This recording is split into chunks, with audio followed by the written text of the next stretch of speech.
하이델베르그 요리문답 제6주차 문답 함께 살펴보도록 하겠습니다. 먼저 문답 함께 읽겠습니다. 제16문 질문: 왜 구원자는 참 사람이면서 완벽하게 의로워야 합니까? 답: 하나님의 공의가 죄를 지은 사람과 동일한 인성을 지닌 존재가 그 죄에 대한 보상을 만족시키길 원하십니다. 그러나 스스로가 죄가 있는 사람은 다른 사람들의 죄에 대한 보상을 만족시킬 수 없습니다. 제17문 질문: 왜 그는 한 존재 안에 참 하나님이셔야 합니까? 답: 그가 참 하나님이셔야 자신의 신성의 능력으로 자신의 인성에서 하나님의 진노를 감당하시며 우리를 위해 의로움과 생명을 획득하시고 그것들을 우리에게 회복시켜 줄 수 있기 때문입니다. 제18문 질문: 그러면 누가 그 중보자, 구원자, 곧 하나님이시며 동시에 참 사람이시고 진실로 의로우신 분이십니까? 답: 우리 주 예수 그리스도입니다. 그분은 하나님으로부터 나와서 우리에게 지혜와 의로움과 거룩함과 구원함이 되셨습니다. 제19문 질문: 이것을 어떻게 알 수 있습니까? 답: 성경으로부터 알 수 있습니다. 하나님께서는 이미 에덴 동산에서 이 복음을 계시하셨고 그 후 족장들과 선지자들을 통해 공표하셨고 율법의 의식과 희생제사를 통하여 이미 상징적으로 보여주셨으며 최종적으로 그의 사랑하시는 아들을 통하여 이루셨습니다. 우리가 지난 시간 살펴봤던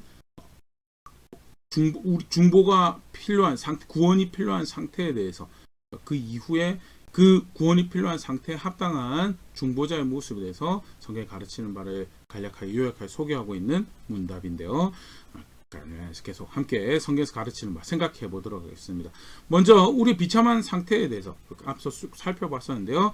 로마서 5장 12절 말씀: 그러므로 한 사람으로 말미암아 죄가 세상에 들어오고 죄로 말미암아 사망이 들어왔나니 이와 같이 모든 사람이 죄를 지었으므로 사망이 모든 사람에게 이르렀느니라. 사람이 죄를 지었죠. 대표였던 아담이, 첫 사람이 죄를 짓고 그 죄성이 모든 사람에게 깃들였고요. 범죄하에서 상태가 부패한 본성을 가지고 의에 대한 무능력을 가지고 그거 굉장히 문제적인 모습이죠.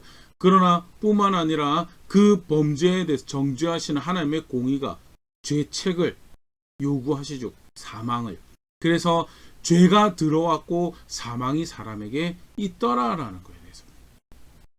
사람이 범죄하고 문제가 있더라라는 거예요. 범죄하고 그 범죄한 것으로 인한 죄에 대한 책임으로 사망의 저주 가운데 살아가는 것이 사람의 모습인데, 그런데 문제는 뭐냐?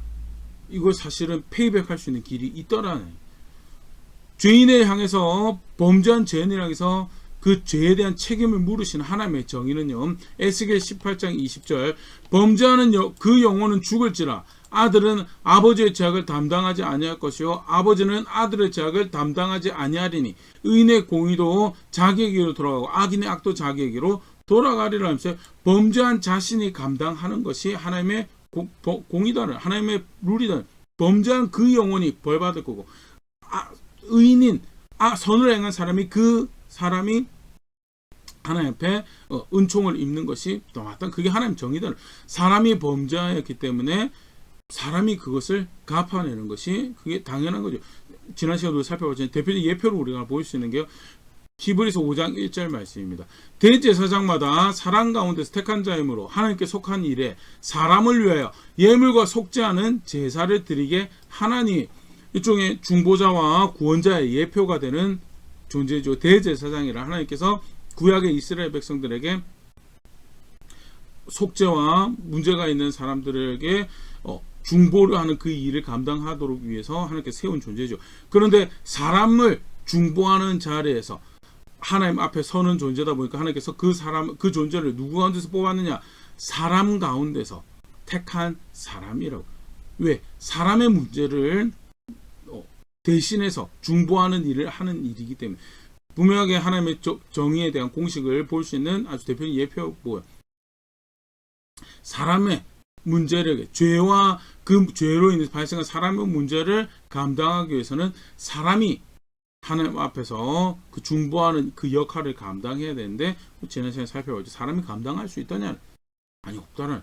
먼저는 죄인의 그 죄를 감당할 중보가 되려면 죄가 없는 존재여야 되는데 사람이 죄가 없는 존재가 있더냐라고 할 때 갈라디아서 3장 10절 말씀입니다. 무릇 율법 행위에 속한 자들은 저주 아래 있나니 기록된 바 누구든지 율법책에 기록된 대로 모든 일을 항상 행하지 아니하는 자는 저주 아래 있는 자라 하였음이라 하면서 모든 일을 항상 법대로 행하는 자라야 하나님 앞에 의롭다라고 일컬어질 수 있는데 실제로 그런 사람이 있더냐?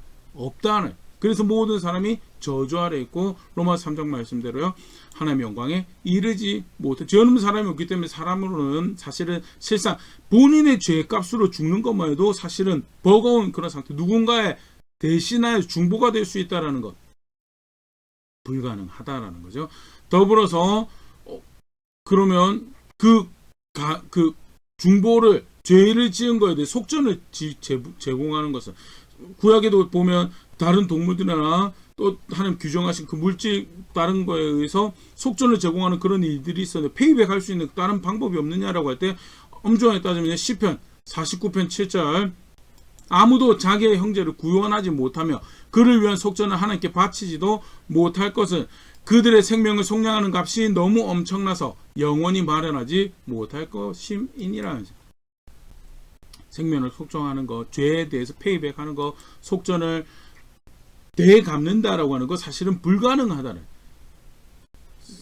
동일한 사람이 감당할 수 있는 것도 아니고 어떤 동물의 생명이나 이런 것도 그럼 구약의 황소나 염소는 양은 임시방편으로 주신 거죠. 히브리서 분명히 그렇죠. 그걸로는 죄를 없이 할 수는 없는 것이었다는. 감당할 수 있는 속전이 없다. 죄가 없는 사람도 없고 감당할 수 있는 방법도 없고. 그래서 성경은 뭐라고 표현하요? 로마서 8장 3절 말씀입니다. 율법이 육신으로 말미암아 연약하여 할 수 없는 그것을 하나님은 하시나니 곧 죄로 말미암아 자기 아들을 죄 있는 육신의 모양으로 보내어 육신의 죄를 정하사. 율법으로 법으로 규정하신 그 일에 대해서 육신으로 할 수가 없다라는 거예요. 의롭다 법으로 규정하신 의의 기준을 충족시킬 수 있는 육신은 없다. 그래서 누가 하시냐? 하나님이 하신다래요. 하나님이 어떻게 하시냐? 하나님의 아들을 보내서 하신다. 4절 육신을 따르지 않고 그 영을 따라 행하는 우리의 율법의 요구가 이루어지게 하려 하심이니라. 그래서 아들을 보내서 중보자를 통해서 육신의 율법의 요구가 이루어지게 하셨다는. 율법의 요구가 이루어지게 하는 하나님의 공의를 충족시키는 단 한 존재가 누구냐? 예수님이시죠. 근데 예수님이 어떤 존재여야 되는가? 우리가 간단히 살펴봤지만 사람을 대신할 수 있는, 그래서 사람에게 물으시는 하나님의 정의가 충족시키는 참 사람이어야 되고, 나아가서 사람이면서도 의롭고 그리고 하나님이 요구하시는 그 속전의 대가를 충분히 지불할 수 있는 그런 존재. 그래서 아까 요리문답에서 그렇게 표현했죠. 참 하나님이셔야 된다. 실제로 예수님이 하나님의 아들이 그런 존재로 오셨죠. 먼저는 그가 참 사람이셨는가라는 정황에 대해서요. 복음서는 분명히 그가 참 사람이셨다는 것을 여러 정황에서, 사실은 우리 오늘 읽었던 요리문답에서 분명히 소개하고 있지만요.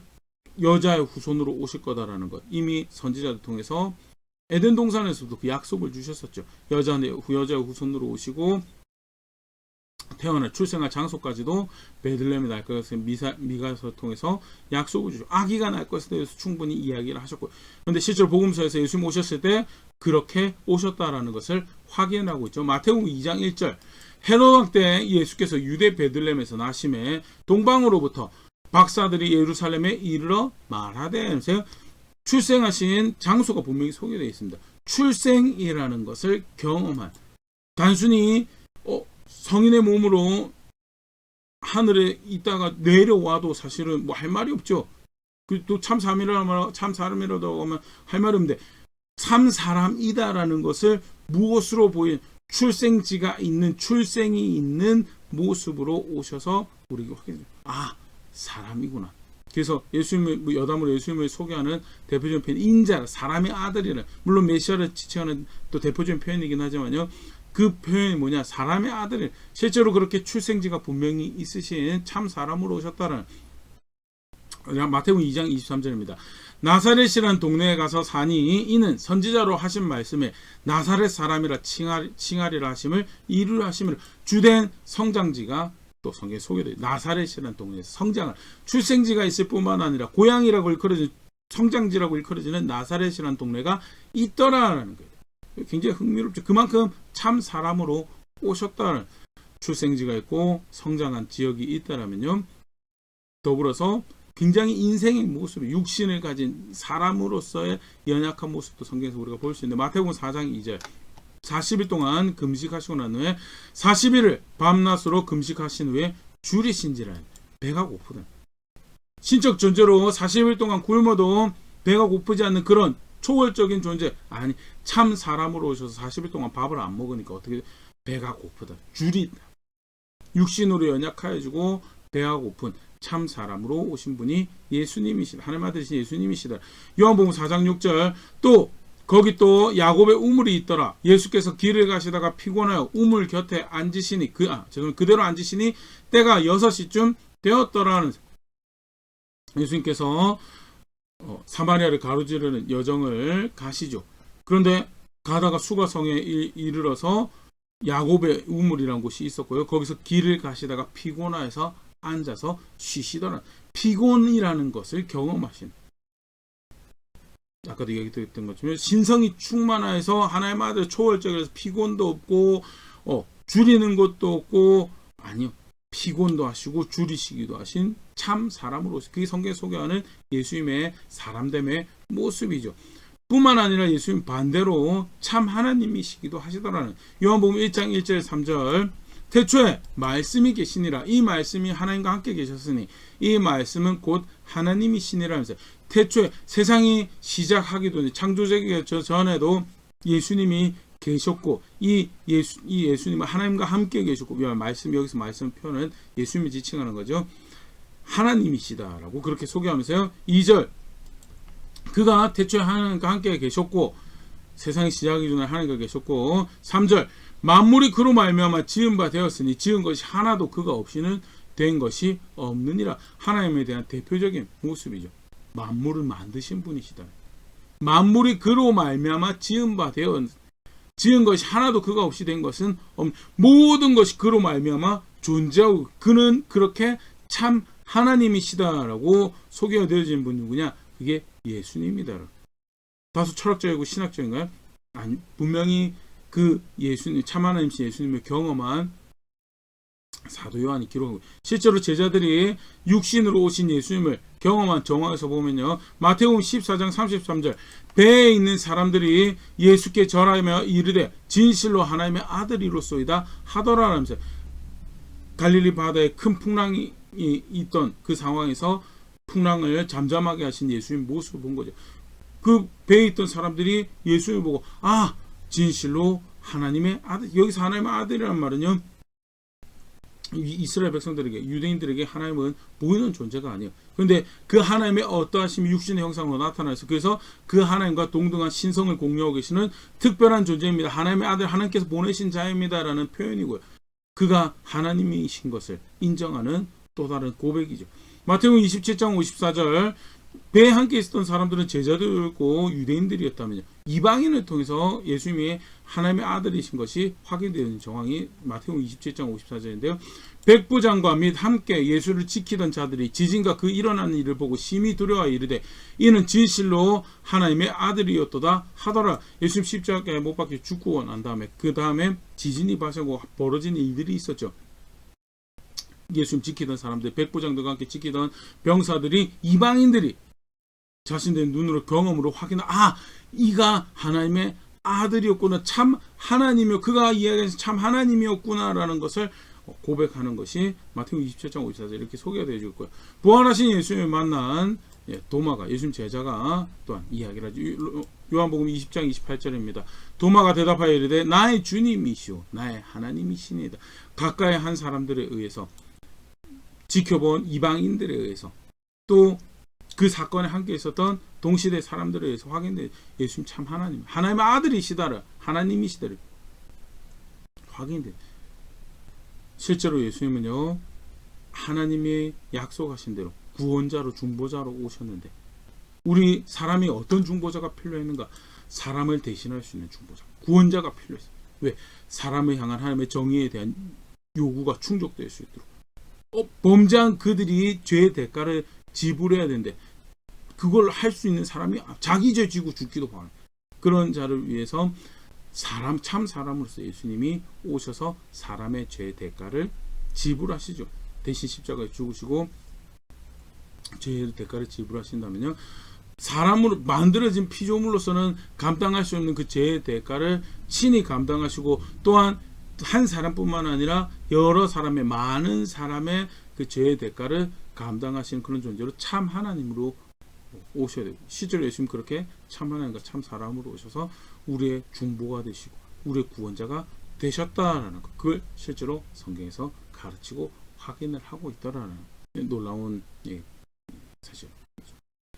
하나님께서 필요한 사람의 필요한 궁극적으로 그 가장 심각한 문제였던 죄와 사망에 대한 문제를 해결하시기 위해서 구원자를 보내주셨는데 필요한 단 하나 유일한 중보자를 그가 바로 예수님이시다라는 관련해서 조금 더 생각을 해보면 예수님이 참 하나님과 그렇게 참 사람이시다는 사실은 무엇을 확인하고 있는가? 사도행전 4장 12절 다른 이로서는 구원을 받을 수가 없나니 천하 사람 중에 구원을 받을 만한 다른 이름을 우리에게 주신 일이 없음이라 하였더라. 예수님이 유일한 중보자다. 예수님이 유일한 그 문제를 해결할 수 있는 맞춤형, 그 말고는 다 그 어느 누구도 이 문제를 참 사람이고 참 하나님이 존재로 와가지고 문제를 해결할 수 있는 존재 그 어느 누구도 없죠. 예수님만이 유일한 구원자고 중보자고 우리가 쉽게 말해서 우리 목숨을 걸고 우리 생을 걸고 따르고 쫓아야 될 이가 누구냐? 그게 바로 예수님이다. 예수 그리스도다. 두 번째, 실제로 그렇게 그는 유일한 구원자, 중보자가 되셔서 우리의 예배 대상이 되시, 경배의 대상, 높임을 받으셔야, 존중받으셔야 되는 분이시다는 요한계시록 5장 12절 큰 음성으로 이르되 죽임당하신 어린 양은 능력과 부와 지혜와 힘과 존귀와 영광과 찬송을 받으시기에 합당하도다 하더라는. 예수님은 어떤 분이시냐? 능력과 부와 지혜와 힘과 존귀와 영광과 찬송을 받으시기에 합당한 분이시다. 유일한 구원자, 하늘과 땅 그리고 보이는 세계와 보이지 않는 세계 그 모든 걸 통틀어서 유일하게 구원이 될 수 있는 존재, 중보가 될 수 있는 존재, 하나님 아들이신 예수님. 그는 그래서 그에 합당한 존중을, 경배를, 예배를, 영광을 받으시 합당한 존재더라라는 것. 다른 구원자가 유일하게 따라야 되는 유일한 경배의 대상이 되는 분이시더라. 세 번째, 요한복음 14장 21절 말씀입니다. 나의 계명을 지키는 자라 나를 사랑하는 자니 나를 사랑하는 자는 내 아버지께 사랑을 받을 것이요 나도 그를 사랑하여 그에게 나를 나타내리라. 다른 구원자가 없고 다른 의지할 리가 없다는, 다른 중보자가 없다라는, 그리고 실제로 그는 그렇게 존중받아 경배받아야 되는데 실제로 그렇게 존중받고 경배받는다라는, 그렇게 높임받 그를 따른다라는 것은 실제로 뭐냐? 그의 말씀을 따르는 것이고, 실제로 그가 참 하나님이시기 때문에, 참 사람일 뿐만 아니라 참 하나님이시기 때문에 그의 말씀을 따르는 것은 결국 하나님의 말씀을 따르는 것이고, 그의 말씀은 우리가 하나님의 말씀을 여기고 존중하고 살아내야 될 삶의 법도와 기준이 된다라는 거에 대해서 동시에 분명히 그 사실을 확인을, 그냥 좋은 말이지, 잘 가르치신 선생님이었지, 능력이 있어서 잘 가르치는 것을 어떻게든 호소력 있게 전달하시는 분이셨지, 그 수준이 아니고요. 그가 가르치는 것이 결국 하나님의 말씀이고 그가 참 하나님이시, 그게 지침과 기준과 방향이 되어야 된다는 사실. 그리고 실제로 그걸 따른다는 것은 그 말씀을 지키는 것이, 따르는 것이다. 또 생각해 볼 수 있는 것은요, 그가 참 사람으로서 하나님 뜻을 이루시는 삶을 살아내기, 사람의 모습으로 사람이 마땅히 살아내야 될 모습을 살아내셨기 때문에 우리가 하나님을 섬긴다라고 할 때, 또는 우리가 그를 의지해서 하나님을 향한다라고 할 때 우리가 취해야 될 삶의 모습과 신앙의 모습에 분명한 기준이 되고 본이 되는 것이 누구냐? 그게 예수님이다. 실제로 참 사람으로 그것을 살아내시거든. 요한복음 13장 15절 실제로 그렇게 가르치셨죠. 내가 너에게 행한 것 같이 너희도 행하게 하여 본을 보였노라. 세족식 하시고 난 다음에 하신 말씀인데 사실 그 상황만 관련된 게 아니죠. 참 하나님과 참 사람으로서 구속의 사역을 감당하신 그건 우리가 할 수는 없는 일이죠. 그러나 그 외에 참 사람으로서 하나님 뜻을 이루시면서 겸손하게 살아내셨던 모습, 사람과 관계 가운데 하나님이 기뻐하시는 사랑하시는 모습을 의를 행하시는 모습을 행하 긍휼히 여기시는 모습을 행하시던 모습 다 사실은 우리가 의를 하나님 말씀 따라 의를 행한다 예수님 말씀 따라 사랑한다라고 했을 때 우리가 실제로 살아내야 되는 모습이죠. 예수님 실제로 그렇게 우리의 본이 되신다는 거예요. 요한일서 2장 6절에 그의 안에 산다고 하는 자는 그가 행하시는 대로 자기도 행할지니라는 이게 사실은 예수님이 참 사람이시다라는 것이 굉장히 대표적인 메시지죠. 실제로 그가 참 사람으로서 하나님을 그렇게 거룩하게 섬기셨던 우리가 거룩한 도를 따라서 하나님 섬긴다라고 할 때 그렇게 살아내 실제로 사실 그게 싫기 때문에 기독교 영주주의자들이 다른 신앙의 모습을 또 다른 예수 그리스도에 대한 이해를 만들어냈죠. 대표적인 게 그가 육신으로 오지 않으셨다라는 어떤 영적인 실체가 현현화해서 나타난 것이지 육신으로 그 영적인 존재가 참 사람으로 오신 것은 아니다라고 주장하는 거죠.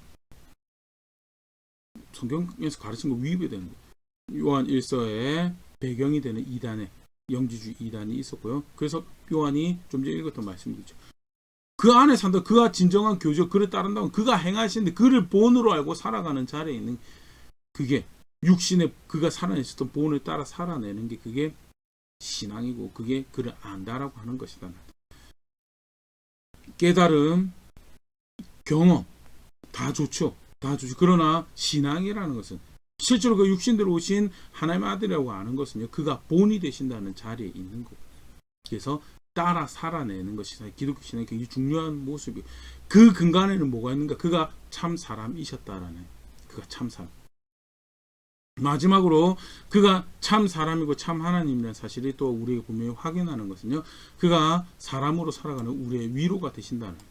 히브리서 2장 18절 그가 시험을 받아 고난을 당하셨은즉 시험을 받는 자들 능히 도우실 수 있느냐. 누구보다도 사람이 당하는 시험에 대해서 미혹에 대해서 잘 이해하실 수 있는 분이 누구냐. 그게 참 사람으로 오셨던 예수님이시죠. 히브리서 4장 15절 우리에게 있는 대제사장은 우리의 연약함을 동정하지 못하시리가 아니요 모든 일에 우리와 똑같이 시험을 받으시니로되 죄는 없으시니라 하면서 실제로 학자들이 이 히브리서 4장에 대해서 이야기할 때 똑같이 시험을 받았다는 것이 실제로 미혹은 동일할지 모르지만 그 강도는 훨씬 더 심각했을 것이다라고 표현하는 게 그는 죄가 없으신 분 우리는 늘 죄성에 의해서 기울어진 상태에 살아가는 그렇게 강한 미혹과 시험을 당하셨지만 예수님 끝까지 범죄하지 않고 하나님 뜻하신 기뻐하신 것들을 살아내셨고요. 실제로 그가 우리가 알고 있는 육신을 가지고 경험하는 연약함들을 알고 계신다는 경험하셨던 분이라는 건요. 그가 누구보다도 우리를 동정하실 수 긍휼히 여기실 수 있는 분이시다는 그래서 사람의 위로가 되신다는 사실이 또한 그가 참 사람이셨고 참 하나님이셨다는 사실도 분명히 확인할 수 있는 모습인데요. 간략하게 앞서 우리가 살펴봤던 부분들 다 요약하게 정리하면서 실제로 그 중보자로 오시고 그 구원자로 오신 예수님 분명히 확인해봤는데 예수님 실제로 그런 분이죠. 그래서 예수님을 알 때 하나님 아들 굉장히 중요한 이해죠. 그러나 동시에 하나님 아들뿐만 아니라 그는 어떤 분으로 오셨어요? 인자로 오셨고요. 그래서 참 사람으로 오셨고 참 하나님으로 오셨다라는 것이 예수님을 안다라고 할 때 굉장히 중요한 긍휼히 여기신 분이죠. 사랑이 많으신 분이셨죠.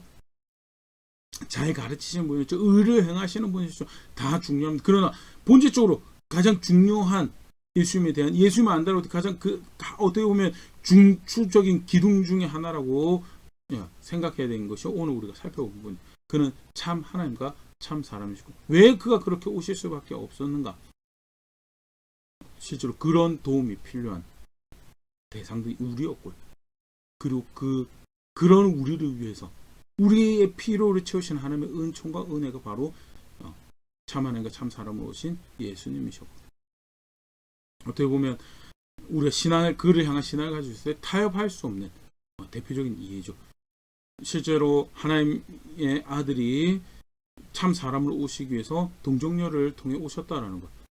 대표적으로 비과학적이고 초현실적인 일이죠. 그러나 절대 타협할 수 없는 예수님에 대한 발언. 왜?